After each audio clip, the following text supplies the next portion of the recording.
noite a todos e a todas que estão aqui nos assistindo nesse momento, a quem vai nos assistir depois, porque esse evento vai ficar gravado.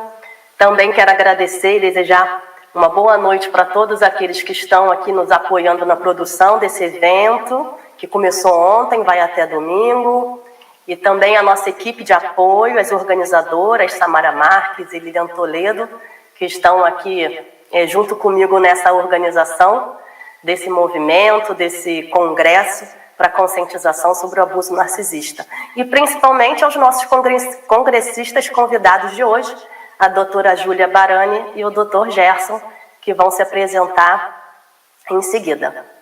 Bom, meu nome é Carla Costa, para quem não me conhece, a gente começou esse congresso, esse trabalho, que na verdade é mais do que um congresso, na minha opinião, ele é um movimento para levar esse tema sobre o abuso narcisista para mais pessoas. A gente sabe que é um assunto muito complexo e também muito pouco conhecido.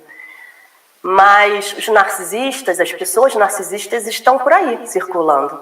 É importante a gente saber como identificar o abuso narcisista, que é o tema do nosso evento de hoje, né? O tema principal, como reconhecer, como identificar o abuso narcisista, levando esse conhecimento para cada vez mais pessoas, porque é importante a gente saber lidar com isso, a gente poder se proteger, se blindar e tomar atitudes e ter as formas corretas para a gente conseguir lidar com essas situações que são dramáticas na vida de muitas pessoas, né?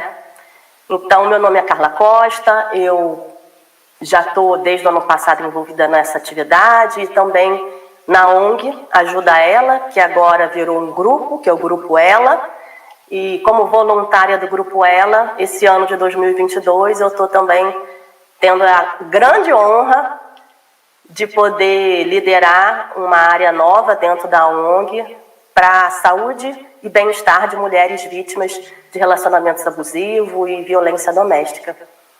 Então, para quem se interessar, para quem gosta, para quem tem vontade de ajudar como voluntária ou como participante dessa nova área que a gente está desenvolvendo, fique de olho nas redes sociais do Grupo Ela, no site, para vocês poderem acompanhar que o lançamento dessa nova área está programado para sair em breve, chama Renova Ela. E estão todas convidadas para a gente poder trabalhar cada vez mais em prol da nossa saúde e bem-estar. Inclusive, esse é o meu negócio hoje. Eu já trabalho há alguns anos dedicada na minha atuação profissional, atuando na saúde mental e bem-estar. E agora eu estou podendo contribuir com o meu conhecimento, com a minha experiência, para agregar um pouco mais, né, de valor dentro do trabalho maravilhoso que a ONG Ela já faz.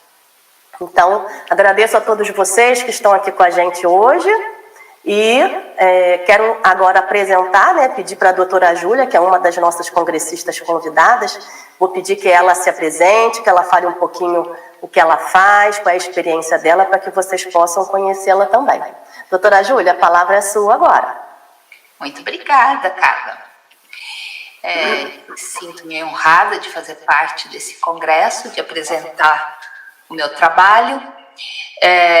Eu sou psicanalista, depois de trabalhar com outros assuntos de educação artística e tudo mais, eu fui me formar psicanalista por ter passado por um abuso desses e, como meu terapeuta na época falou, para você não enlouquecer, porque eu estava me sentindo ficando louca, vai estudar. E eu fui. Eu fui com tudo, porque uma dos ingredientes necessários é a gente entender o que aconteceu, que caminhão é esse que passou por cima de mim, né? E após essa formação de psicanálise na Sociedade Brasileira de Psicanálise Integrativa, o meu TCC foi em transtorno de atendimento a vítimas de pessoas com transtorno de personalidade. E eu senti que precisava me aprofundar um pouco mais, então eu fiz mestrado em psicologia transformacional. entrando mais a fundo no assunto do mal, porque uma das perguntas que a gente sempre se faz: como é possível alguém ser tão mal, né? Então, o assunto da maldade na face da Terra, o assunto da maldade humana, como é que a gente lida com isso? E assim, ao longo desses anos todos, nasceu o Superasas. Nós temos outros profissionais que trabalham junto, que fazem parte da equipe. Temos canal no YouTube, no Instagram, no Facebook, e temos um site com vários artigos sobre o assunto. O nosso foco é atendimento, portanto, a vítimas de pessoas com transtorno de personalidade. Tá? Bem, aí o resto eu falo depois, né? Tá ótimo, fica à vontade, doutora Júlia. A gente vai ter aí 1h30 juntos, né? Um pouquinho menos agora, mas fica à vontade que aí a gente vai ter a palavra para poder conversar bastante hoje. Doutor Gerson, agora é a sua vez. Vou pedir que você se apresente também, fale um pouquinho de você, para as pessoas poderem te conhecer. Então, muito boa noite a todos, né? Antes de tudo também, assim como a doutora Júlia, quero dizer que me sinto muito honrado de estar podendo participar de um momento tão importante, né? Acho que de um assunto que está tão em voga e que é muito importante que a gente possa se falar, trazer e principalmente produzir conhecimento sobre, né? Como a gente está falando, o conhecimento ele nos liberta. Então, como vocês podem ver, né? Sim, eu sou do Rio Grande do Sul e sim, está muito frio aqui. Meu nome é Gerson, sou psicólogo, terapeuta cognitivo-comportamental. Hoje tenho grande parte do meu trabalho baseado sim no tratamento de pessoas com transtornos de personalidade. E a minha caminhada dentro dessa área começou na minha primeira formação, que foi na minha especialização para tratamentos de pessoas com transtornos por uso de substância, popular dependência química. Que foi um nicho que chamou muito a minha atenção, porque nesse grupo de pessoas a gente notou uma prevalência muito grande de transtornos de personalidade e isso chamava muito a atenção. O que desencadeava, o que veio primeiro, e a partir daí eu comecei a pensar como é que a gente pode estudar melhor as ações, as coisas que a gente vê, né, como acaba desencadeando, e o que acabou norteando muito da minha trajetória para estudar os transtornos de personalidade. Né? Então, logo depois também tenho formação em terapia do esquema, tenho formação em terapia cognitivo-comportamental para infância e adolescência. Né? Por que esses nichos? Porque ao longo que a gente vê no transtorno de personalidade, na parte mais adulta, crescida, a gente também vai entendendo que essa constituição ela começa desde uma época muito primordial da nossa vida, desde os primeiros anos, e isso é muito importante para a gente entender o porquê das nossas relações, algo que eu quero falar bastante depois sobre como é que a gente acaba caindo muitas vezes nessas ciladas, né, e que tipo de interpretações a gente foi criando ao longo da nossa vida. Hoje atuo como psicólogo clínico na Weiner Psicologia aqui na cidade de Porto Alegre, onde também a gente ministra e traz muitos cursos sobre esse tema. Né? Então, fico muito feliz de estar podendo estar aqui hoje com vocês. Muito bem-vindo, doutor Gerson, porque a gente sabe que existe uma carência de conhecimento especializado, conhecimento mais específico para transtornos de personalidade de uma forma geral, e quando a gente fala de transtorno narcisista, acho que ainda mais, né? A lacuna ainda é grande, né? Então, para nós é que é um grande prazer, uma grande honra poder ter vocês aqui, pessoas profissionais especialistas, não só academicamente falando, mas também na experiência prática, que faz toda a diferença também, né? Então, doutor Gerson, eu vou pedir que você já comece, já que já teve um pouco de conteúdo, eu falei, poxa, eu acho que ele vai engrenar. Mas, de qualquer forma, fique à vontade, que aqui o nosso papo ele é muito... acho que tem que ser algo natural, espontâneo, né? Claro. Então, fica à vontade para você poder falar sobre o conteúdo que você trouxe, para a gente poder ter um pouco mais de conhecimento acerca de como a gente pode identificar e reconhecer o abuso narcisista, que é algo tão importante, o nosso tema principal de hoje. Tá? Obrigada, fica à vontade, estamos aqui ansiosos para te ouvir. Muito obrigado. Então, primeiramente, pessoal, quero dizer que se eu acabar me atrapalhando ou gaguejando um pouquinho, posso dizer que ainda para mim é um pouco estranho estar falando diante comigo mesmo aqui na câmera, eu estou simplesmente me vendo. né? Então ainda não é uma coisa que eu estou muito habituado, então peço desculpa a todos vocês. Esse assunto, né, gente, é de extrema importância que a gente consiga adquirir conhecimento, que a gente consiga saber, se entender e se olhar das mais variadas formas, para que a gente possa compreender o que está se passando no momento que a gente está numa relação abusiva. Se a gente for falar sobre os transtornos de personalidade, e acho que as mais variadas mazelas dela, a gente tem muito assunto, né? Mas o que eu acho que é extremamente importante para quando a gente se vê numa relação potencialmente abusiva, ou está se sentindo infeliz, ou alguma coisa está estranha, é a gente começar a prestar atenção na gente mesmo. E esse é o primeiro foco que eu quero trazer, para que a gente, acima de tudo, possa se olhar, porque quando a gente muitas vezes está numa relação abusiva, a gente acaba tendo um olhar muito para a relação, para outras coisas, e esquece muitas vezes o que de fato é o nosso bem-estar, de que de fato é uma relação saudável, e o que de fato me faz bem, né? Então eu quero chamar a atenção primeiro para uma das coisas que é muito comum quando a gente começa a se sentir num relacionamento abusivo, onde as coisas não estão bem, mas que mesmo assim, né, porque é muito estranho, a gente sabe que aquela situação ela não está tão delimitada, a gente percebe que tem coisas que não são aquilo que a gente quer, mas mesmo assim é difícil sair. E por que isso acontece? Então vamos lá. Primeira atenção que a gente tem que ter, pessoal, é parece que uma força interna. É quase como se fosse um cabo de guerra dentro da gente. Que cabo de guerra, gente? Parece que me manter naquele relacionamento, muitas vezes parece que estar naquele lugar é como se eu estivesse tentando provar algo para mim mesmo. É como se eu estivesse lutando com uma força muito poderosa que eu não sei muito bem o que é, mas parece que eu tenho que provar o contrário. E com isso, com esse desconforto, eu acabo muitas vezes trazendo para mim a responsabilidade da melhora. Porque eu estou vivenciando naquela relação a reprodução de outras relações. Como assim, gente? Uma coisa que é muito comum, né, nos relacionamentos em si, mas principalmente relacionamentos abusivos, é o que a gente chama de química esquemática. O que é uma química esquemática? São pessoas que se encontram e que potencialmente a gente acaba se relacionando com parceiros, parceiras que lembram coisas da nossa vida. Lugares que, por mais difíceis e instáveis que sejam, ainda são teoricamente conhecidos e mais confortáveis pra gente. Como assim, gente? Porque a gente foi aprendendo como é se relacionar há muito mais tempo. Vamos lá. Quando uma criança nasce, ela tem necessidades emocionais que precisam ser sanadas, que precisam ser amparadas, né? E essa criança, e muito do que ela vai entender dessa situação vai depender dessas necessidades serem atendidas. Só que vamos pensar para um outro ponto. Eu posso pegar um bebê e mandar ele no supermercado ou na padaria? Não, né, gente? Por quê? Porque ele ainda não tem esse know-how de situações e de perspectivas que permitem ele interagir de uma forma mais única com o mundo. Agora, fazendo um parênteses, falando. Quando a gente chega num lugar novo, qual é a primeira coisa que a gente faz? Eu, em específico, paro para observar.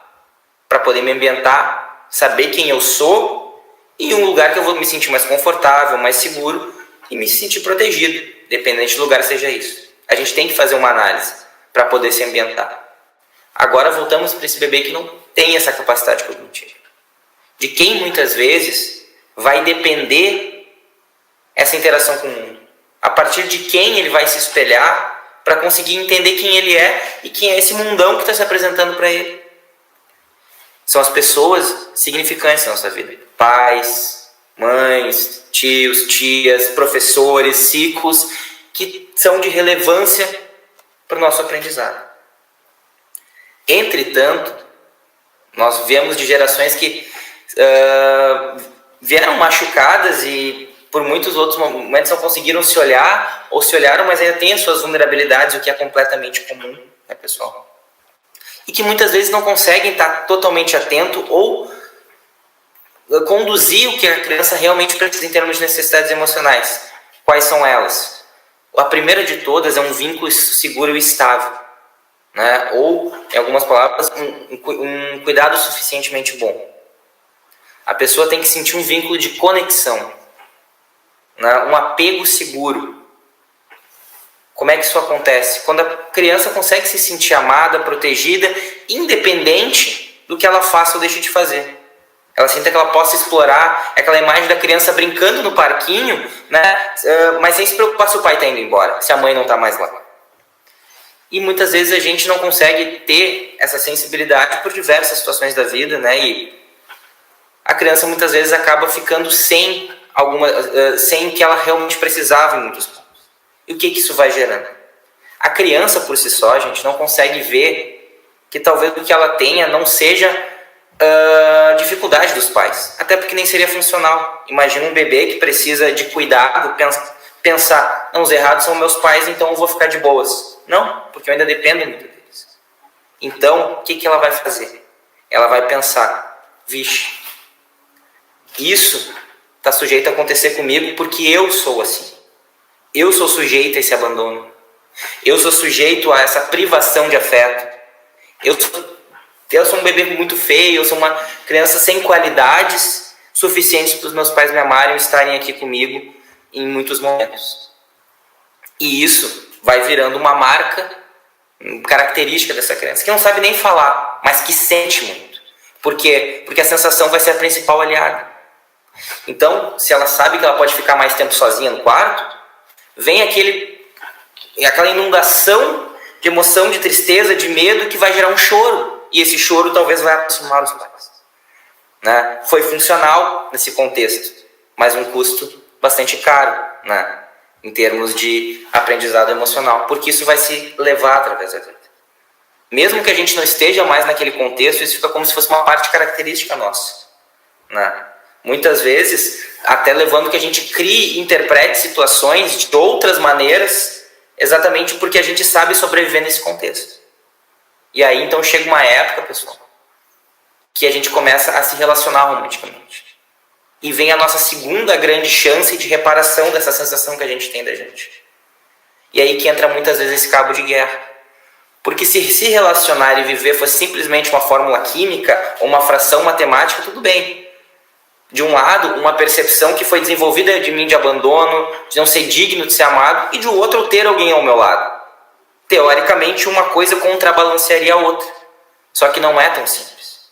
Porque muitas vezes as escolhas desses parceiros são justamente parceiros ou parceiras que nos lembram muito coisas que a gente já vivenciou. Por quê? Porque a gente procura o conhecido. A gente procura aquilo que teoricamente é mais seguro. Então a gente pode estar nesse relacionamento, mas essas percepções, elas se moldam muitas vezes. Se a gente não olha para elas, elas são como água. Não interessa o recipiente que ela esteja. Ela vai se moldar naquele momento. E à medida que ela vai se moldando, essas percepções vão perdurando. E a gente sempre tentando lutar nesse cabo de guerra. De um lado, a nossa história dizendo, tu é abandonado, tu não é digno, tu não vai conseguir o amor. E no outro, eu tentando buscar evidências externas para dizer, não, eu sou sim, eu consigo. Não vai dar. E aí que entra muitas vezes a química abusadores. Que tem muitas vezes uma grande dificuldade, que na sua maioria vão apresentar dificuldade de empatia, vão elevar muito o nível de culpa e vão acabar se usando muito dessa batalha interna da pessoa para estar numa posição de atendimento de suas necessidades. Por quê? Porque à medida que a pessoa se sente abandonada e alguém reforça isso em palavras, aquela sensação ela vai explodir, ela vai eclodir. E só que eu vou querer ter para mim mesmo que isso não é verdade. E qual foi a estratégia que eu aprendi lá atrás?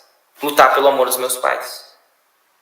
Dentro desse contexto, o que muitas vezes eu vou acabar fazendo? Tentar lutar por aquele amor. Até porque foi a forma que eu aprendi a me relacionar. Foi a forma que eu aprendi como era o amor. E acabo entrando numa cilada muito grande. Porque isso vai me mobilizando culpa. A culpa vai me mobilizando as emoções que eu usava lá atrás para tentar ter atenção, o carinho das pessoas e que vai gerando comportamentos cada vez mais de não, eu preciso provar para mim mesmo que essa sensação não é verdadeira. Só que o que eu vou conseguindo a longo prazo? Somente provar que cada vez mais essa sensação é verdadeira, gerando um grande ciclo vicioso. Ou como a gente costuma dizer, é como o comportamento da abelha. Né? O que é um comportamento da abelha? A abelha tem um mecanismo de defesa, que é o ferrão. Só que o ferrão da abelha, toda vez que é utilizado, mata ela. Então a gente já começa a pensar como funciona esse mecanismo de defesa. Daí se a gente for parar para pensar por que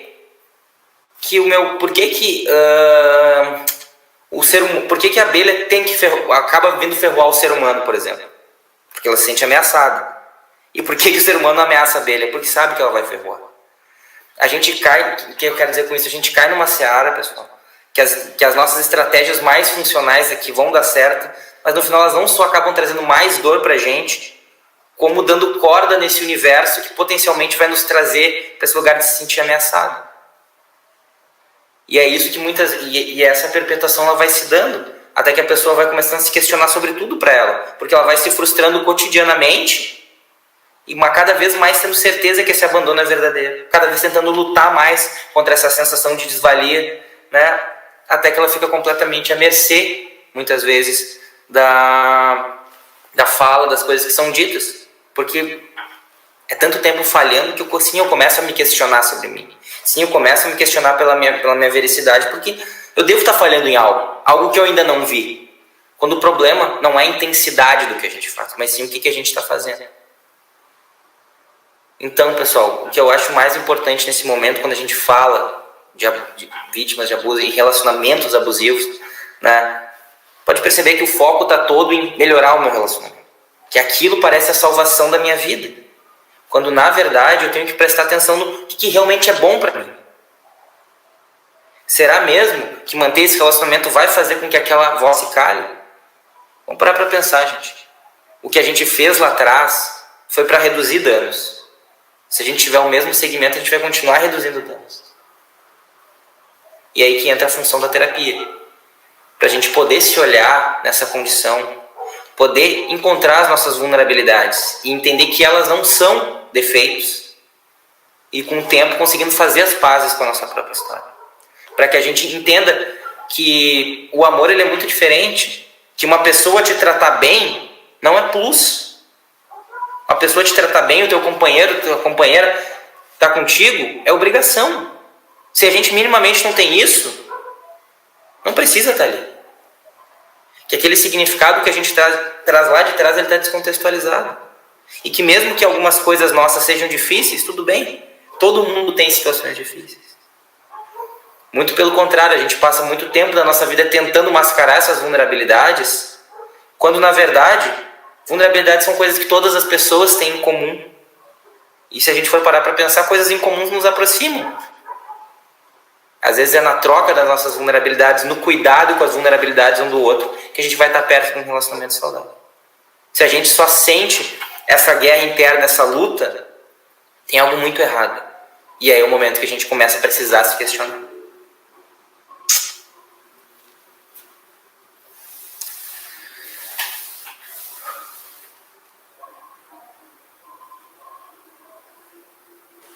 Muito bom. Obrigada, Dr. Gerson, pela sua fala. Achei muito interessante o conteúdo que você trouxe, que traz essa reflexão interna, né? Muitas vezes a gente olha muito para fora e tenta identificar o perfil, né, ou as características externas, e a gente pouco olha para nós mesmos, né? Então, resumindo assim um pouco daquilo que você falou, que você trouxe aqui como um conhecimento bastante valoroso para todos nós, pelo menos na minha opinião, eu entendi duas coisas que seriam bem síntese do que você trouxe. Uma é que acaba que a pessoa abusadora, ela é como se fosse um alimento para aquilo que a pessoa, aquelas dinâmicas internas que já estão, né, desde tempos atrás, normalmente lá na primeira infância, dentro da pessoa. Então a pessoa, ela meio que procura inconscientemente, é claro, né? Alimentar aquela culpa, aquele conflito, tudo aquilo que ela conhece bem, porque foi a forma como ela se percebeu no mundo, como ela interagiu, né, nas relações principalmente familiares, como você trouxe, né, as pessoas mais próximas. Então, uma coisa é esse alimento que é inconsciente, que a gente acaba buscando, e outra coisa se a gente não pode mudar o outro, a gente tem que mudar a nós mesmos, né? Porque realmente é algo impossível você achar que você pode mudar alguém. Então, se existe uma pessoa abusadora, uma pessoa com transtorno de personalidade narcisista, né, se relacionando com você de alguma forma, seja no relacionamento afetivo, familiar, porque muitas vezes a gente não se atenta, né, doutor, que a pessoa narcisista pode ser mãe, pode ser pai, filho, irmão. Não é só o relacionamento afetivo em si, que é bastante comum, né, da gente ter mais casos e as pessoas procurarem mais sobre esse assunto, até nas terapias, né, e tudo mais. Os relatos falam muito sobre o transtorno narcisista afetando relações afetivas, mas essas pessoas, elas são pais, mães, filhos, né, elas circulam por aí, elas são chefes em empresas, são colegas de trabalho, são vizinhos. Então, é importante a gente reconhecer, sim, saber que isso existe, mas mais importante de tudo é poder a gente ter esse olhar interno para nós mesmos, porque se alguém tem que mudar, a gente só consegue mudar nós, né? A nós mesmos. A gente tem um limite. A gente tem um limite de até onde a gente consegue produzir mudanças na gente. Se a gente extrapolou esse limite, né, e as coisas não andaram, é sinal de que outra pessoa não deu 50%. Se essa pessoa não deu 50%, quem não merece essa minha dedicação é ela. Sim, com certeza. Muito interessante aí o conteúdo que você trouxe. Agradeço, doutor Gerson. Daqui a pouquinho a gente volta, tá? Porque aí a gente vai começar a falar mais. Temos perguntas também, provavelmente, que virão do nosso público. Então a gente vai conversar um pouquinho mais. E agora eu vou pedir para a doutora Júlia entrar em cena, para a gente poder ouvir um pouquinho do que ela tem a nos dizer, a nos contar aí de tanta experiência que ela tem nessa área, né, doutora Júlia? Então, agora somos todos ouvidos aqui para poder aprender um pouquinho com a senhora. Obrigada, viu? Muito obrigada, Carla. Então, primeira coisa que eu gostaria de colocar, né, primeira noção, o conceito, a diferença entre transtorno de personalidade e de psicose e neurose. Transtorno de personalidade é um modo de ser, não é doença. Pessoa portadora de um transtorno de personalidade sabe muito bem o que ela está fazendo e é uma escolha de como ser no mundo. Agora, a psicose ou neurose todos nós temos, né? Problemas emocionais, psicológicos, todo ser humano tem, senão não é mais ser humano, né? É alguém superior. Mas psicose é doença mental. Então, tanto um psicótico quanto um transtornado podem abusar das pessoas, né? E o importante é você distinguir. Se for psicótico, interna, manda para psiquiatra para se tratar, né? Agora, se for um transtorno de personalidade, não tem cura. Até hoje não se encontrou cura real para essas pessoas. Elas gostam de ser o que elas são ou não querem mudar, não têm coragem de mudar. E principalmente uma categoria entre os transtornos de personalidade é a pior de todas, né? No DSM-5 ele é chamado antissocial e Robert Harris chama de psicopata. A Donna Anderson chama todos os transtornos de personalidade de sociopata. E eu gosto muito dessa definição dela, dessa denominação dela, porque inclui vários transtornos de personalidade. Todo transtorno de personalidade causa sofrimento.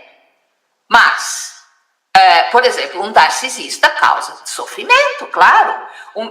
Diferença entre narcisista e psicopata, ou narcisista perverso, ou antissocial. A diferença entre os dois é que o narcisista machuca você porque ele nem enxerga você.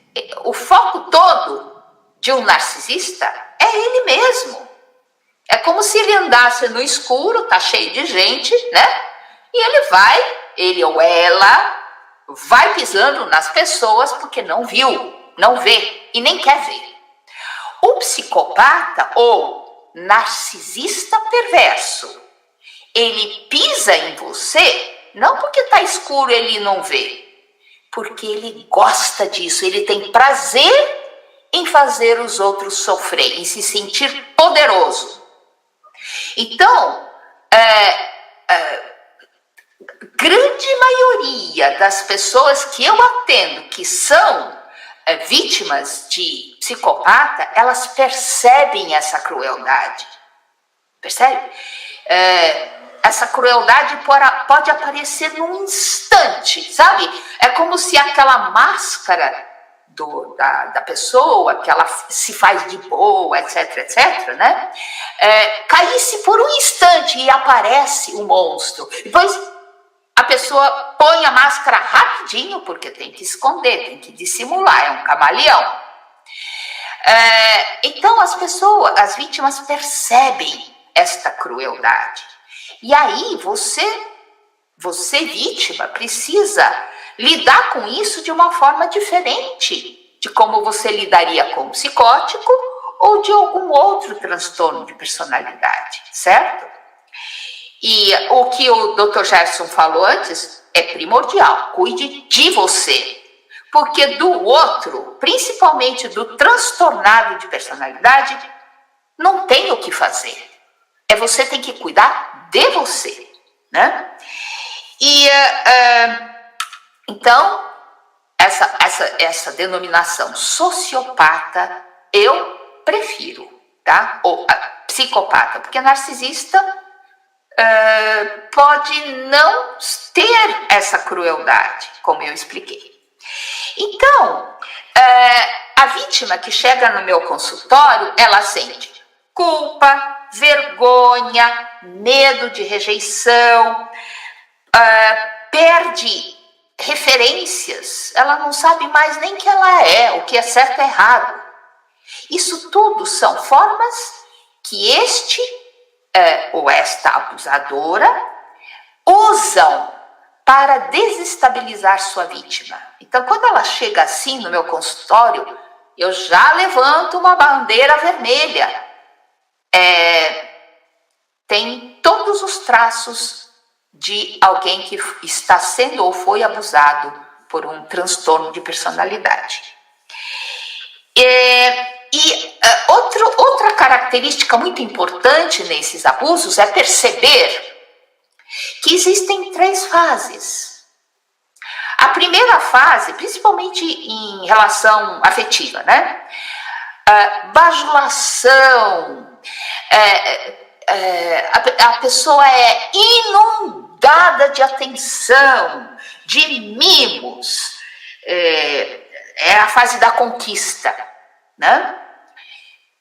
A outra fala exatamente o que você quer ouvir, sabe? Parece uma pessoa perfeita que apareceu na sua frente. O salvador ou a salvadora da pátria. Você está com um monte de problemas e de repente aparece alguém que se oferece para resolver tudo isso. Seja uma viuvez que você passou, seja uma grande perda, seja uma separação, sabe? Qualquer situação vulnerável em que você esteja, e esta criatura aparece para resolvê-la para você. E você acredita, porque você estava precisando muito. E as manobras usadas para você acreditar são perfeitas. Eles treinam a vida inteira, percebe? Então essa é a primeira fase. A segunda fase é a fase do controle e da exploração. você já está no papo, já está rendido, rendida, e aí essa criatura começa a mostrar suas garras, mas muito sutilmente, para não assustar você, porque afinal quer continuar explorando você, vampirizando você. E você não percebe, porque você está presa naquela primeira fase, aquela pessoa maravilhosa que apareceu na tua frente, e vai cedendo. E essa pessoa começa a exigir cada vez mais de você. E você vai cedendo, e vai cedendo, e vai cedendo. Afinal, você está protegendo uma relação maravilhosa, certo? E aí vem a terceira fase. Quando, provavelmente, você já entregou tudo, a pessoa já pegou tudo de você, começa a depreciação e caminha para o descarte. Tudo que antes era maravilhoso em você agora é péssimo, desvalorizado. Você é louca, você está vendo coisas, você não é inteligente, você é feia, olha como você engordou, né? E coisas desse tipo, olha, você se tornou impotente, né? E a mulher fica lá, ela que fez. E muitas vezes a própria mulher deu remédio para esse cara para ele ficar impotente, percebe? Eu atendi pessoas assim, com esse relato. E então é a fase da depreciação, destruição e descarte. E muitas vezes essas fases se repetem. Ah, tem mais alguma coisa para explorar dessa pessoa. Então volta para a primeira, aí em seguida a segunda e a terceira. E fica nesse vai e vem, vai e vem, vai e vem. Isso não acontece só em relações afetivas, isso acontece, por exemplo, com uma mãe que faz isso com os filhos. Na frente dos outros é uma mãe exímia, exemplar, a santa mãe. Mas vai ver o que acontece em casa. Ela tortura seus filhos e ai deles chorarem quando o papai chegar em casa.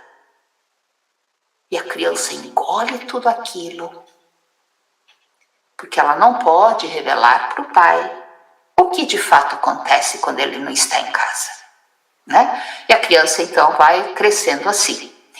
No trabalho, eu já ouvi muitos relatos de chefes, de parceiros, né, colegas de trabalho, fazendo isso com os outros. Rouba as ideias, apresenta como suas, e aí você que é desqualificado, percebe? E muitas vezes você tem que sair daquela empresa porque lá você já foi destruído, a tua reputação e tudo. Inclusive, essa é uma das armas que eles usam, né? Difamação. Acabam com a sua personalidade, com o seu status social, sua credibilidade. Tudo que eles fazem, eles falam que é a vítima deles que é, né? Eles mentem descaradamente e falam que você que mente. Eles exploram e falam que você que explora, né? Eles nunca estão errados. Quem está errado sempre é você. Então são sinais de que você está num relacionamento abusivo. Então muitas vezes para sair disso, você precisa montar um plano de fuga. Não adianta você ficar reclamando com essa pessoa, que você me faz isso, aquilo. Afinal, essa pessoa não ama, é incapaz de amar, não tem empatia, não existe esse ingrediente humano dentro dessa criatura. Então você não vai apelar à empatia dessa pessoa, não vai poder apelar à compreensão, à compaixão, nada disso existe nesta criatura, embora ela disfarce muito bem. E lá no início, você achou que você estava sendo amado, amada, como nunca na sua vida, né? Então, essas criaturas fingem que são normais, mas não são, né? E com isso elas praticam todo este abuso. Então, o plano de fuga é muito importante a gente esboçar. Às vezes, você não pode mostrar que você já percebeu quem é o outro, a outra. Aliás, isso eu recomendo não mostrar. Você começa a agir de forma dissimulada também. Para quê? Para você se preservar. E o primeiro recurso, enquanto você está fazendo esse plano de fuga, que eu detalho bastante no meu livro, né, o Mal Disfarçado de Bem, esse aqui que eu publiquei,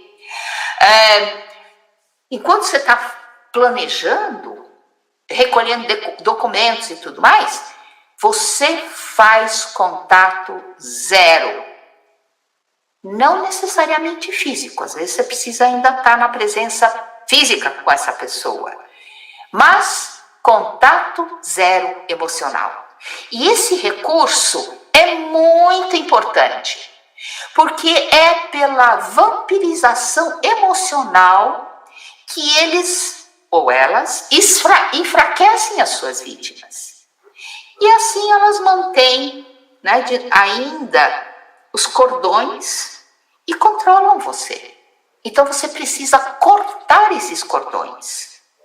Cortar o canudinho que ele enfia lá, ou ele ou ela, né, enfia em você para sugar a sua energia. Você precisa agora de toda a sua energia para cair fora, para resolver essa situação. Então, percebe? Isso que o Dr. Gerson falou? Agora você, o foco é você. Então, contato zero emocional eu dou uma imagem poderosa. Imagine-se num traje de mergulhador, né, ou um astronauta. Você está com seu próprio oxigênio, você não depende de nada para respirar. Você está com um traje totalmente impermeável. Aquela água, aquela falta de ar, de atmosfera, não te atinge. Você está com seu ambiente feito, protegido, blindado. O que vier daquela criatura, qualquer que seja, o abuso, a acusação, qualquer coisa, não penetra, não te atinge. Você até ouve, mas aquilo não te atinge. Percebe?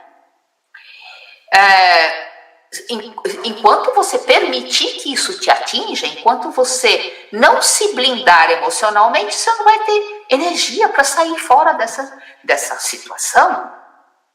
Certo?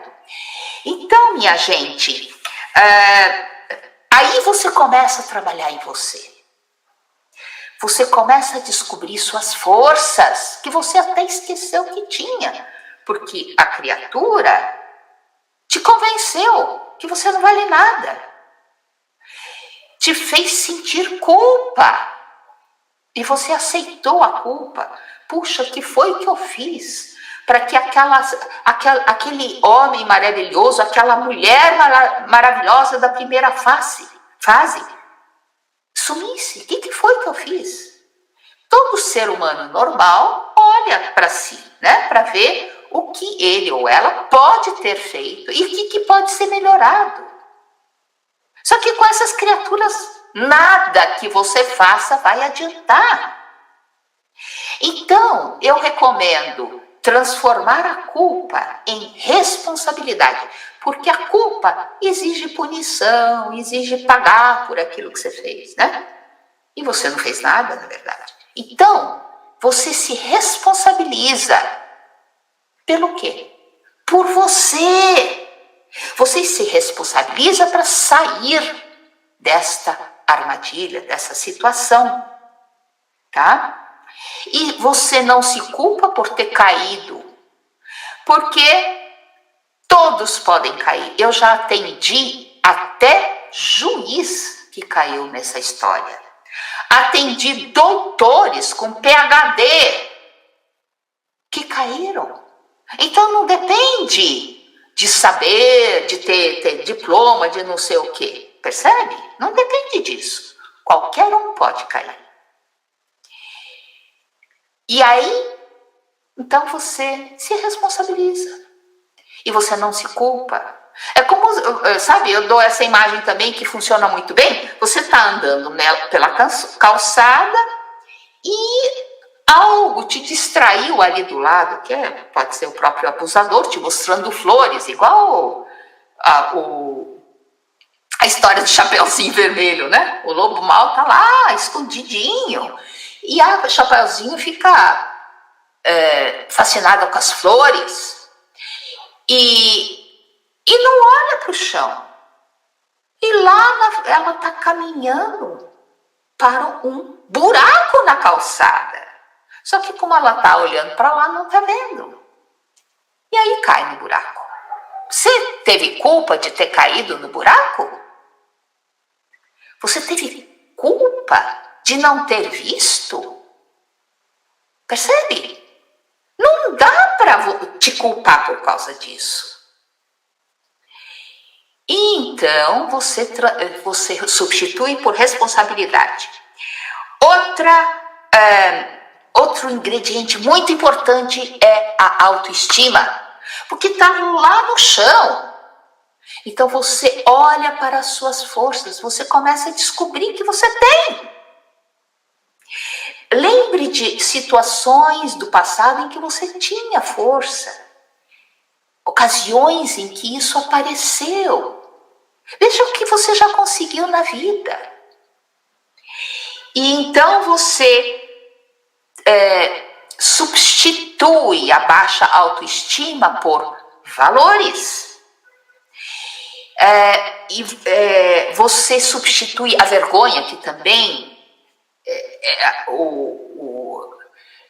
a pessoa abusada sente. A vergonha de ter caído, de ter feito o que essa pessoa não iria fazer, não fosse induzida, levada pelo transtornado, né? Então você substitui a vergonha por auto-amor. Você começa a se amar. Gente, não dá para amar o outro se você não se ama primeiro. Você não pode dar aquilo que você não tem. Então, você começa a aprender a se amar. E com isso, o amor não julga. Percebe? E aí você vai deixando a vergonha. Porque quem se ama não fica se condenando, não fica se julgando. Quem se ama cuida de si, cura-se e vai em direção a uma nova vida.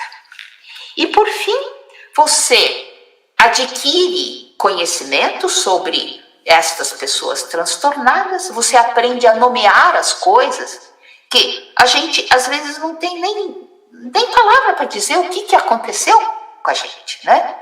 E na falta de profissionais, como nós já levantamos, né? Poucos profissionais realmente entendem desse assunto.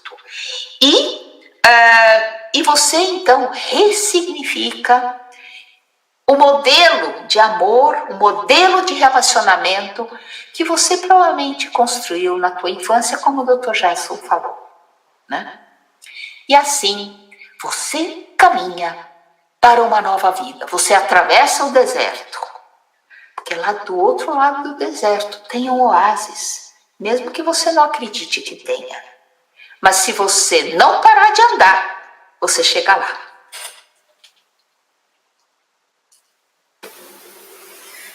Obrigada, doutora Júlia, maravilhoso aí tudo isso que você trouxe para nós, conteúdo riquíssimo, super de valor, gratidão aí por isso. E aí eu queria fazer até assim um comentário, trazendo o gancho sobre a questão da culpa, né, que você trouxe também, e aí pensando o quanto a culpa que é um padrão já, como o Dr. Gerson colocou, muitas vezes já é uma dinâmica interna da vítima, né? Enquanto essa culpa, ela pode impedir a pessoa de reconhecer que ela está sofrendo um abuso narcisista. Porque, na verdade, a pessoa é como se fosse... A pessoa fica cega, não consegue perceber, até porque qualquer relacionamento abusivo, quem está sofrendo, passando, já é complicado da gente conseguir identificar, né? Quem está passando sabe que é complicado, quem está de fora muitas vezes percebe coisas que a gente que está ali envolvido não consegue perceber. Mas eu imagino que essa dinâmica da culpa seja um grande véu, trazendo essa cegueira, vamos dizer assim, para as pessoas não conseguirem perceber que elas estão lidando com uma pessoa com esse tipo de transtorno. É isso mesmo, doutora? É isso mesmo. É a culpa, e eu sempre falo, a gente deveria tirá-la do nosso vocabulário, sabe? E substituir por responsabilidade. Porque responsabilidade é algo construtivo, a culpa é destrutiva. Né? Doutor Gerson, vamos abrir aqui agora o momento do debate. Eu não sei se você gostaria de comentar alguma coisa sobre o que a doutora Júlia trouxe, ou sobre essa questão da culpa, que também tem a ver com o conteúdo que você falou hoje também. Sim, não, é muito interessante tudo isso que a doutora Júlia traz, né, porque mostra um passo a passo extremamente significativo e detalhado das sensações que vai se descobrindo, né, e cola exatamente com tudo isso que a gente estava falando, que vai se criando esse duelo. No início é aquela coisa, meu Deus, achei a solução para aquilo na qual eu venho batalhando toda a vida. Eu consegui, eu realmente consegui, agora estou satisfeito. E a gente, para manter isso, entrega o mundo, entrega a vida, entrega tudo que a gente tem, o nosso mais valioso, que é a nossa saúde mental. E concordo muito com a questão da responsabilidade, porque a gente se culpa, a gente sente dor, a gente não tem culpa daquilo que nos foi causado, mas a gente tem responsabilidade com o que a gente faz agora. Porque pode não parecer, mas a gente tem o poder para mudar essa situação. Isso. Eu até queria aproveitar que a gente está falando sobre culpa e responsabilidade, trazendo aí essa definição, né, para a gente entender que são coisas distintas, para a gente também falar um pouquinho sobre fraqueza e vulnerabilidade, que muitas vezes também a gente confunde os termos e acha que é a mesma coisa, né? Vocês queriam comentar algo sobre isso? Sim, isso é muito importante que você trouxe, porque todos nós somos vulneráveis. E esses predadores, eles detectam as nossas vulnerabilidades e nos tocam ali. E vulnerabilidade não quer dizer fraqueza. A vulnerabilidade é um ponto sensível. Por exemplo, para uma mãe de verdade, filho é um ponto vulnerável. Mexeu no filho, mexeu na mãe, a mãe vira uma leoa. Né? Então, para outros pode ser, por exemplo, subsistência um ponto vulnerável. Eu tenho medo de não dar conta de pagar minhas contas, né? Isso não é fraqueza, mas é um ponto sensível. Então, para algumas pessoas é muito sensível, né? Então, se o predador percebe isso, ele ou ela pode atacar ali, né? Então, fraqueza a gente trata com responsabilidade, buscando se fortalecer naquilo. Vulnerabilidade, não. O que nós devemos fazer com nossas vulnerabilidades? Nos proteger. É um ponto sensível, portanto, eu não vou permitir que ninguém bote o dedo ali, né? Então, a atitude é diferente. E dentro desse espectro, ter fraquezas e vulnerabilidades não é ter defeitos, né? Não é um defeito nosso. São construções que a gente foi adquirindo e que muitas vezes foram importantes para nós. Eu entender que daquele ponto eu sou menos apto, né? Muitas vezes fez com que eu desenvolvesse estratégias de enfrentamento para poder superar. Desde a escola, poxa, eu não sou tão bom em matemática, é importante para mim saber que eu sou vulnerável nesse ponto para eu poder me desenvolver. Né? Eu acho que acabam se tornando fraquezas no momento que a gente não se reconcilia com isso. Se quando eu começo a pensar nesses pontos, a palavra que me vem na cabeça é autocompaixão, né? Que é a sensibilidade e a dor ao sofrimento, a sensibilidade à dor e ao sofrimento, mas também a responsabilidade em preveni-lo e fazê-lo melhor. Porque no momento que a gente não aceita aqueles pontos que, ok, né? Quando uma pessoa diz que não está tendo interesse, na boa eu posso não estar tendo interesse naquilo mesmo. E aí? Por que eu tenho a obrigação de sempre ter que estar interessado? Por que eu tenho a obrigação de sempre ser a pessoa mais responsável do mundo? Eu também tenho meu direito de adoecer, eu também tenho meu direito de enlouquecer às vezes. E quando a gente não está em paz com isso, a gente acaba ficando muito mais suscetível às pessoas mexerem. Porque qualquer coisa pode acabar tocando a gente nisso e a gente querendo criar uma redoma que, na verdade, ela é muito mais interna. Porque acaba não deixando que a gente se reconcilie com partes da gente. A gente não é uma coisa ou outra, a gente é um todo. Então eu sou a pessoa que tem muita facilidade com umas coisas e dificuldade com outras. E o que eu faço? Nas minhas dificuldades eu tento melhorar, eu tento ser o melhor possível nelas. E minhas potencialidades possivelmente vai ser de onde eu vou sobreviver, onde eu vou transitar em maior parte do tempo. Mas não quer dizer que isso sejam coisas ruins. Eu vejo, sabe, assim, interessante como o ser humano tem dificuldade de diferenciar essas palavras como a gente está fazendo aqui, né? Vulnerabilidade diferente de fraqueza, que é diferente de defeito, que é diferente de erro, que é diferente de falha, sendo que a gente trata tudo no mesmo balaio, a gente joga tudo na mesma caixinha como se fosse tudo ruim e coisas que são negativas e que prejudicam a gente, né? Eu vejo muito isso, eu trabalho fazendo mentorias na área de saúde mental, então as pessoas trazem muito, né? Eu vejo o quanto a gente confunde todos esses conceitos e fica muito se autocastigando, né? E várias dinâmicas aí de culpa, enfim, acabam surgindo um pouco, né, como consequência disso. E aí, engraçado que hoje a doutora Júlia já falou do auto-amor, agora o Dr. Gerson falando da autocompaixão, e eu que sou muito da área do autoconhecimento, eu tenho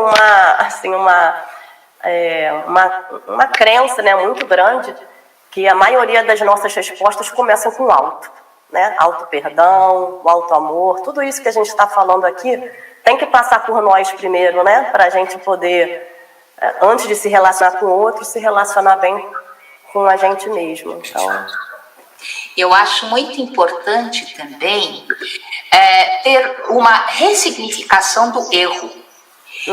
Porque o erro, na grande maioria das vezes, a pessoa se condena por ter errado, né?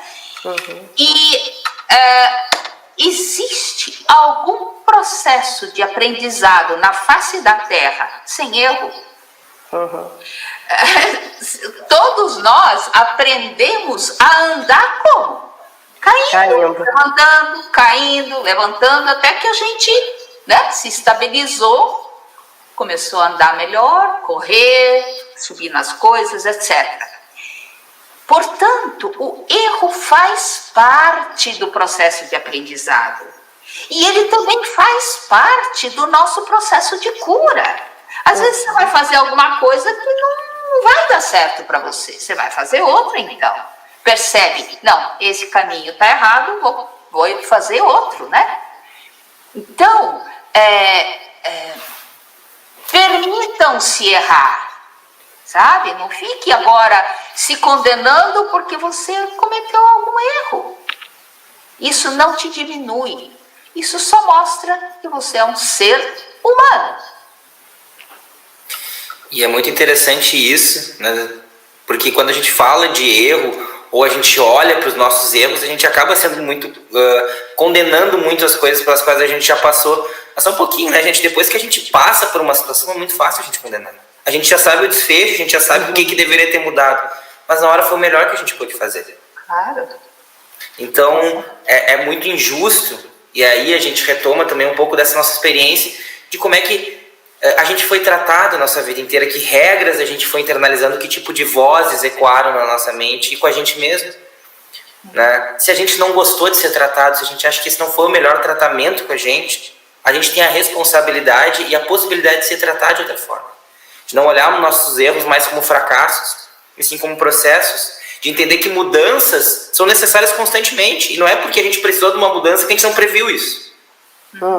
Né? Mas às vezes a gente cai nessa seara de que tudo tem que estar tudo sempre sob controle, e é o que mais, na maioria das vezes, faz com que a gente acabe se perdendo no caminho. E Toda evolução requer mudança, né? Ninguém evolui sem mudar. Então é parte, né, da caminhada. o único momento que a gente não muda é quando morreu o cadáver, né? Aí mudou de, né? Saiu desse corpo para outra coisa. Eu até queria aproveitar aqui, Samara, que está nos bastidores, né? Não sei se tem perguntas do público. Quando tiver, você traz aqui para a gente, tá? Porque o valor do nosso debate, né, para quem estiver nos assistindo, é essa interação, para que a gente possa aproveitar o momento que a gente tem aí 2 grandes especialistas aqui com a gente, para a gente poder tirar dúvidas e trazer comentários. Então, fiquem à vontade. Quem quiser perguntar, fazer qualquer tipo de colocação, e a Samara vai trazendo aqui para a gente poder aproveitar e colocar isso na pauta também, tá bom? Fiquem à vontade aí quem estiver nos assistindo. Bom, continuando aqui, assunto não vai faltar, né? É um assunto denso, extenso, sempre tem muita coisa para a gente falar sobre o tema. Eu também sou uma pessoa empolgada, então se deixar a gente até passa do horário, mas a gente ainda tem 22 minutos, tá ótimo. Eu queria saber de vocês se existem perfis de vítimas. O que vocês acham em relação a esse reconhecimento, né? Tipo assim, como que eu posso reconhecer o que faz com que eu sofra, né, um abuso narcisista? Então, existem perfis diferentes de vítimas que, na verdade, vão cair, né? Vamos dizer assim, cair nessa dinâmica do abuso narcisista. Como que vocês veem isso? Doutora Júlia, quer começar? Bem, uma pessoa fria, calculista, materialista, não vai cair num abuso desse, também porque não é uma pessoa interessante para o abusador, né? O abusador se interessa por alguém que gosta de ajudar os outros, que se dá, que tem afeto pelos outros, tem compaixão, tem empatia, né? Ou então, por exemplo, tem dinheiro, tem status, né, social, tem uma posição profissional que o abusador ou abusadora quer aproveitar, né? Então, os perfis variam bastante, porque o abusador ou a abusadora estuda antes a sua vítima, né? É igual um predador. Se o predador não conhecer muito bem como a caça dele funciona, né, ele vai ficar sem jantar. Então, o predador humano, ele também vai fazer isso. Ele vai estudar muito bem a sua presa, né, a pessoa que ele quer caçar, para poder dar o bote certeiro e ser bem sucedido na sua caça. Então, pode ser que com essa vítima ele está interessado no dinheiro que ela tem, com a outra ele está interessado, ele ou ela está interessado nos favores sexuais que essa pessoa possa lhe dar. Com uma outra, então, status social, né? Pode ser simplesmente divertir-se, né? Ficar brincando de gato e rato com a pessoa. Isso, eles adoram jogos. Então, os perfis de vítimas são diferentes, né? Cada um vai dar alguma coisa para essa pessoa. Mas eu imagino, não sei, seria interessante vocês darem a visão de vocês, que talvez as pessoas mais emocionalmente mais abertas ou mais sensíveis, talvez essas sejam alvos mais fáceis, né? Foi o que eu falei, né, no início. Uma pessoa fria, calculista, não vai ser interessante para uma criatura dessas, né? Sim. Acontece muito, né? E alguns estudos mostram que perfis, por exemplo, de autossacrifício, de busca de reconhecimento, né, de subjugação, eles acabam se conectando mais vezes com isso, porque na maioria das vezes são estratégias que a gente adota para se sentir emocionalmente suprido. Isso. Né? E aí, quando a gente tem essa necessidade, alguns transtornos, até mesmo transtornos de humor, pode deixar a gente mais vulnerável, mas características muitas vezes de busca de reconhecimento, aquela pessoa que cresceu em cima de um afeto muito condicional. Eu só te dou isso se tu me der isso em troca. Então a gente acaba tendo essa visão muito de que eu só vou ser merecedor daquilo se eu tiver de pronto atendimento daquela situação. E de pronto atendimento, como a doutora Júlia falou, e a gente vai ter, meu Deus, resolvi meus problemas. Então eu tenho que estar ali. E no momento que para, a frustração é muito grande. A gente sente que deixou o sol escapar da nossa mão, né? Então vejo muito essa característica de pessoas que passaram por famílias às vezes mais frias, um pouco mais críticas e que tiveram uma aceitação muito condicional. Então eu vou trazer uma provocação aqui para vocês de se é mito ou verdade. Porque a gente vê alguns estudos, né, sugerindo que, pelas estatísticas, existem mais homens narcisistas do que mulheres narcisistas.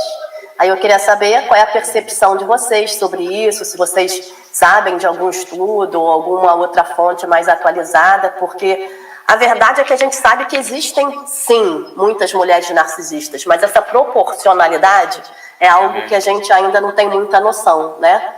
E como que vocês estão vendo isso, porque já que a doutora Júlia atende bastante, né, vítimas, então provavelmente já deve ter alguma estatística até própria, né, da sua própria experiência, doutor Gerson também com treinamentos, então assim, acho que a experiência de vocês acaba complementando bastante para a gente chegar a essa conclusão, se é mito ou verdade, o que vocês acham? Existem mais homens narcisistas do que mulheres? Essa é a pergunta. Olha, os homens normalmente não denunciam um sofrimento desse. Eles costumam sofrer calados. E a mulher não. A mulher sai falando, fala com as amigas e procura terapia. Agora, no meu consultório eu tenho muitos homens. Porque eu coloco isso também nos meus vídeos, né? Sempre enfatizo, tanto homem quanto mulher podem ser vítimas.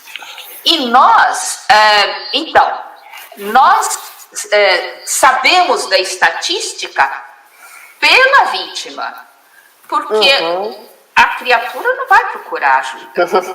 Se ela vem para o nosso consultório é para adquirir mais armas para manipular melhor, né? Ou então aparece para fazer de conta para o seu parceiro amoroso de que está se cuidando, porque a pessoa falou, ou você faz terapia, ou então o nosso casamento acabou. Por exemplo, né? E a pessoa vai lá e finge que está fazendo terapia. Mas isso é muito raro. Eles não vão. Para que eles vão querer mudar se eles se sentem o topo do mundo? Né? Não.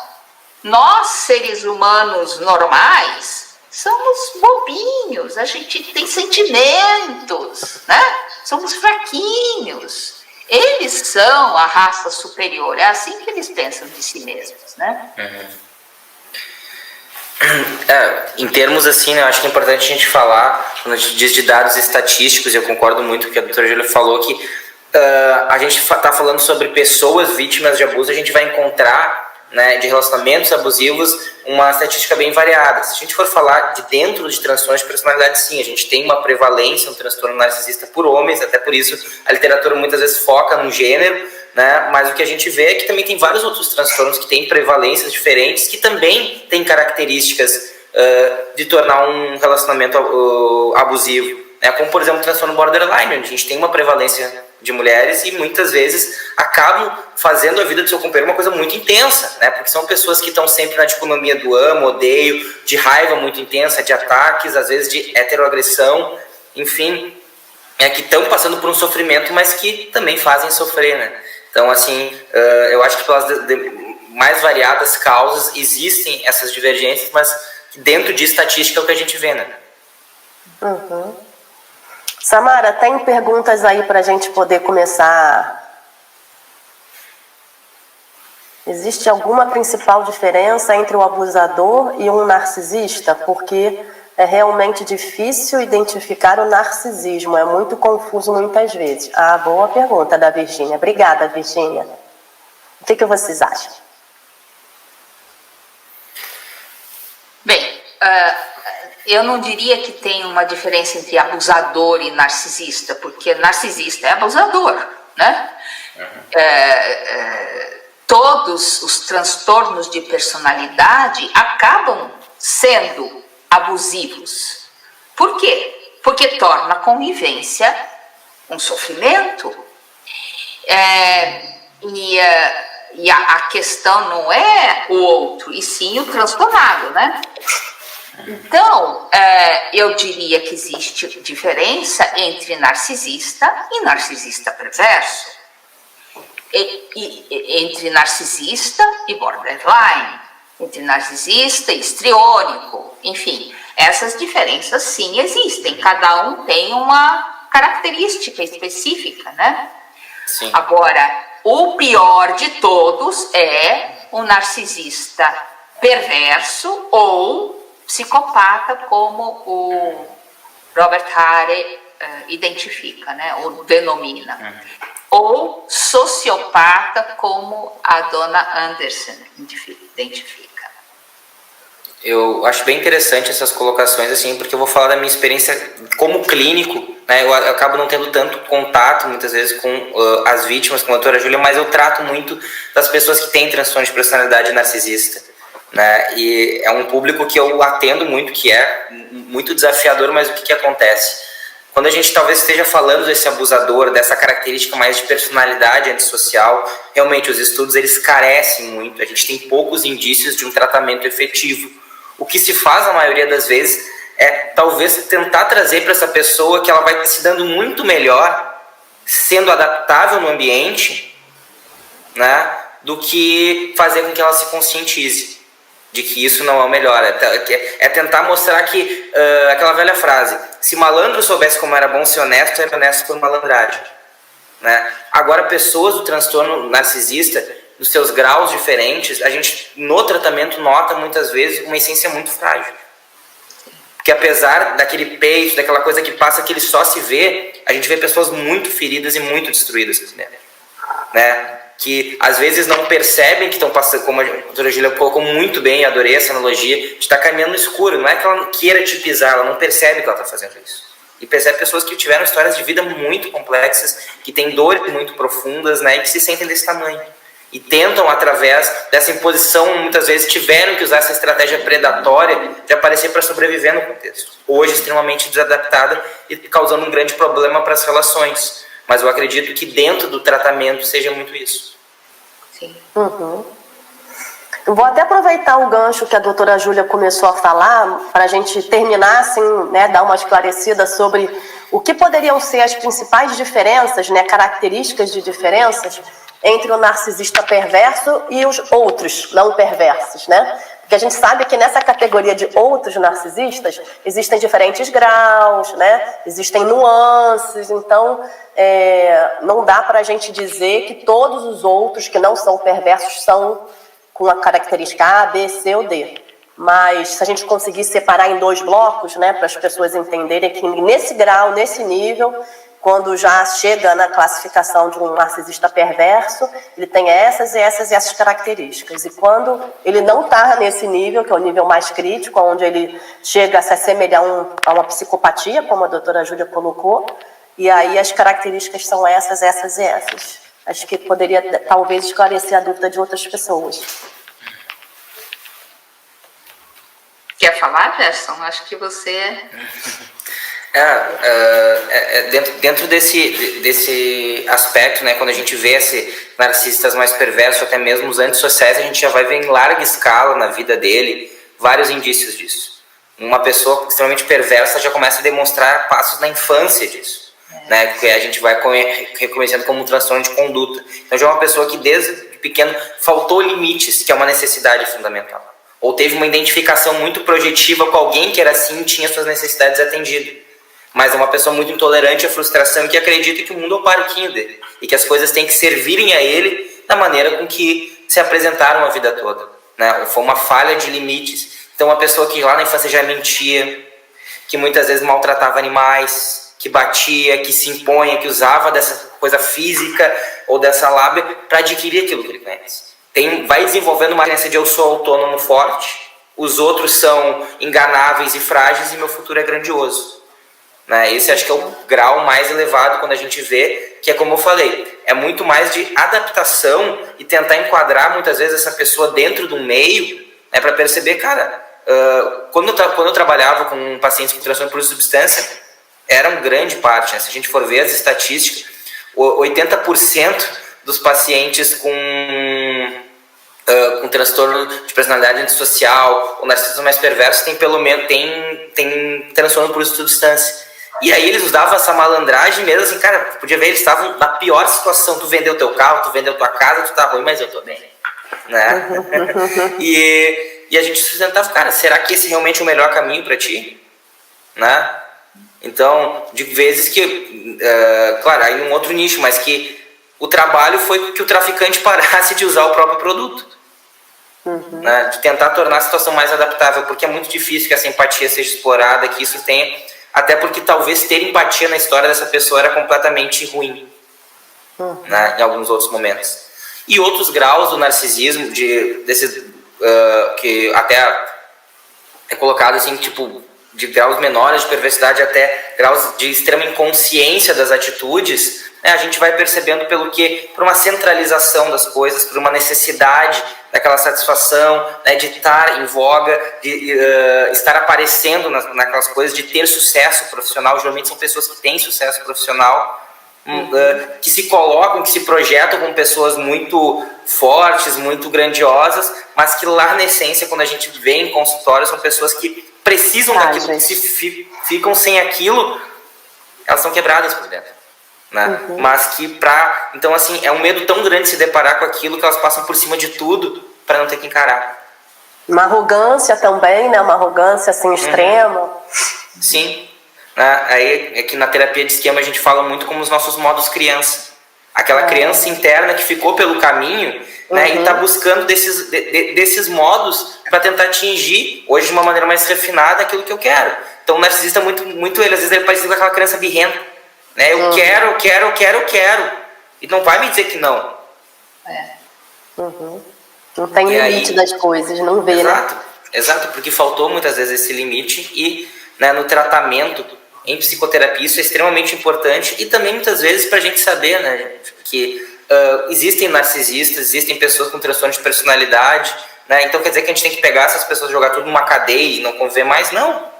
É possível que a gente tenha, que a gente possa conviver desde que a gente ponha limites nessas relações. Isso, claro. Os limites são muito importantes. Olha, uma vez eu conversei com uma senhora que foi, uma psiquiatra, que foi visitar um presídio no Canadá só para psicopatas.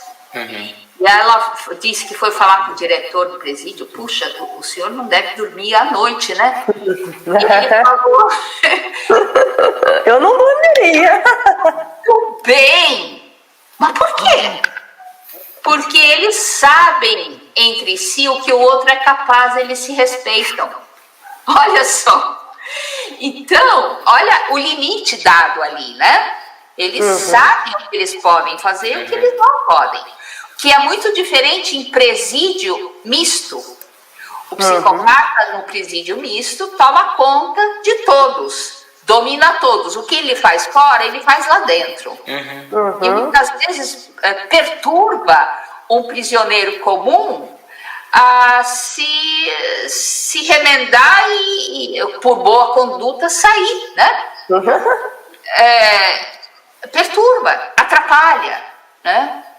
Porque o interesse dele não é ele, é continuar fazendo o que ele gosta de fazer, que é sugar os outros, controlar os outros, jogos, maldade. Né? Então, um psicopata, ele sempre mata, eu digo, sabe? O pior de todos é o serial killer. Esse mata fisicamente, mas o psicopata, esse mais sutil, mais sofisticado, mata emocionalmente. Isso que precisa ser cuidado, né? Então, outra coisa que eu gostaria de falar, eu não lembro, acho que na França que isso acontece. Quando uma pessoa é diagnosticada com transtorno de personalidade narcisista perverso, ela é monitorada pelo serviço social. E isso, né, a pessoa sabendo que ela está sendo monitorada, ela já vai pensar 3 vezes antes de fazer alguma maldade, né? Porque ela vai sofrer as consequências. E é a mesma coisa que a gente faz em casa com o filho psicopata, né? Disciplina rígida. Não adianta falar, filho, não faz isso que a mamãe vai ficar triste. Aí que a criança vai fazer, né? Então, não faça isso, porque senão você vai ficar sem o teu celular, por exemplo. Pronto, aí a criança não vai fazer, porque é algo que vai atingir a ela, percebe?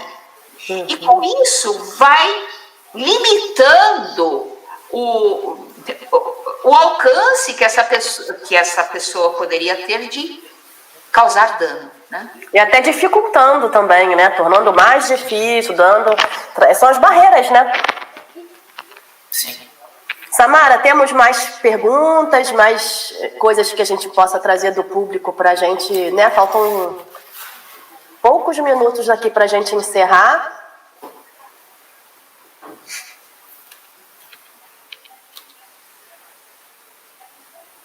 Eu estou vendo uma pergunta aqui. Vamos lá. Tenho dúvidas se meu marido é um narcisista. Vejo algumas características nele. Como ter certeza se ele se negar a fazer terapia? Jogo para vocês. Eu passo. Claro que ele vai negar a fazer terapia. E isso não vai resolver. E muitas vezes eles enganam tão bem o terapeuta que nem o terapeuta descobre que é, né? Eu fui enganada por um desses. Eu posso dizer. Fiquei a tarde inteira aqui no meu consultório com ele e depois, porque meus filhos conheciam, e eu fui falar, olha quem esteve no meu consultório. Mãe, é ele o abusador! Porque eles conheciam a esposa dele. Enfim, isso acontece. Então, o que nós precisamos fazer? Identificar o que você está sofrendo. Todos aqueles indícios dos quais eu falei no início, se você se enquadra em algum desses, comece a você cuidar de você. Se ele for narcisista, perverso ou não, isso vai aparecer com o tempo, mas você não vai permitir que ele te destrua. Eu acredito muito, né, que é muito interessante quando a gente vem essa fala, e aí eu fico pensando se é narcisista, se não é, qual é, e aí eu concordo muito com a doutora Júlia fala. Ok, pode ser que seja, pode ser que não seja, pode ser que esteja características narcisistas, pode ser que a vontade dele esteja sendo imposta à sua e isso tenha te feito sofrer. A questão agora é o que você pretende fazer. Se você identifica que isso é algo que está perturbando, que isso está trazendo um problema, né? Muito bom, vamos fazer algo em relação a isso. Que armas você precisa para melhorar? O que você acha que é necessário nesse momento? É aquilo. Se você sente que não está sendo correspondida no afeto e naquilo que tu precisa, vamos trazer isso para a palavra, vamos falar para ele. Se ele te cobra demais as coisas e tu sente que não consegue alcançar, delimita esse espaço, eu só posso chegar até aqui. Se o que eu tenho para te dar não está mais bom, então tudo bem. Vamos ter que ver outra alternativa, mas eu só posso chegar até aqui, né? Encontra seu limite, porque a gente tem o nosso e não é problema nenhum. Analisa se eu estou sendo claro, a expressão das minhas necessidades e cuida de ti assim, se impõe dentro dessa relação. E se aquilo que tu trouxer não for o suficiente, então a gente tem indício que pode ser ou não narcisista, mas talvez não seja um relacionamento que seja bom para você. Isso. independente do nome que se dê, né, da classificação que seja, qualquer relacionamento que seja abusivo, tóxico, né, é diferente daquilo que a gente merece, porque todo mundo merece ter relações saudáveis, né? Uhum. Então, é como se a gente poderia até já partir para um fechamento aqui, uma palavra final, porque já deu 8h30, né? Então o nosso horário está estourando.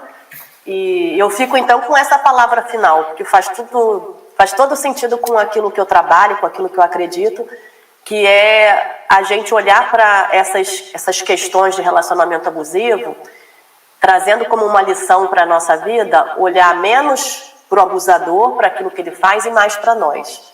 Porque a partir do momento que a gente identifica, que a gente reconhece que a gente está dentro de uma relação dessa, é hora da gente fazer um movimento para sair disso. Porque senão a gente fica olhando muito para fora, muito, né, reclamando, vamos dizer assim, porque a pessoa faz isso, a pessoa faz aquilo, mas a gente também não está fazendo nada por nós.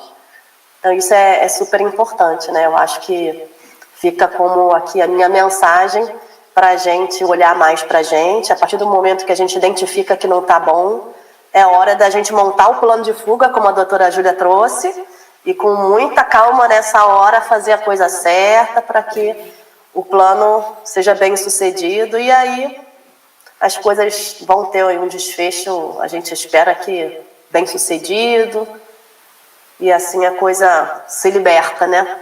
Sim. Queria passar a palavra para a doutora Júlia fazer um encerramento, deixar uma mensagem final para o nosso público. Doutora Júlia, já agradecendo também a participação, muito obrigada, foi ótimo o nosso bate-papo, e fica à vontade para ir dar sua mensagem final. Sim, transforme-se de vítima em sobrevivente, porque vítima não se cura, não se recupera, a vítima fica se penalizando. E quando você se responsabiliza por sua vida, por sua cura, por sua reconstrução, você não é mais vítima. Você é uma sobrevivente. E sobrevivente reconstrói. Muito bom, obrigada, doutora Júlia. Doutor Gerson, quer deixar sua última mensagem para a gente poder levar aí alguma palavra sua para a nossa noite, que com certeza fez bem para muita gente aqui no nosso papo? Eu imagino que sim. Então, o que eu queria dizer, pessoal, é que não tem nenhum problema em, às vezes, eu dizer primeiro eu, segundo eu, terceiro eu e depois o outro. Às vezes a gente tem tanto medo de reconhecer o nosso próprio valor e a nossa própria importância que acaba esquecendo o que é realmente importante para nós, né? Então, se valorizem, busquem o conhecimento, vão atrás, não deixem de falar aquilo que vocês sentem. Não deixem que colhem um cartaz no rosto de vocês com uma palavra como fracasso e simplesmente virem ela ao contrário para fingir que isso não existe. Porque ao mesmo tempo que as pessoas não vão identificar o que vocês estão sentindo, vocês vão estar lendo isso constantemente e se sentindo dessa forma. Falem, tragam, façam as pazes com aquilo que vocês têm de mais vulnerável e se valorizem. Não tem problema nenhum em a gente dizer primeiro eu, segundo eu, terceiro eu. Tá bem? Obrigada, doutor Gerson. Agradeço a todos vocês que estiveram aqui participando com a gente, dedicando 1h30 do tempo de vocês. A gente sabe que não é fácil, né? Todo mundo aqui tem outras tarefas, outras demandas na vida. O nosso tema de amanhã é consequências do abuso narcisista e a visão da neurociência. Então não percam, amanhã é nosso terceiro dia de congresso, aqui no mesmo canal, às 19 horas. A gente espera vocês. E obrigada. Até lá. Boa noite a todos. Obrigada.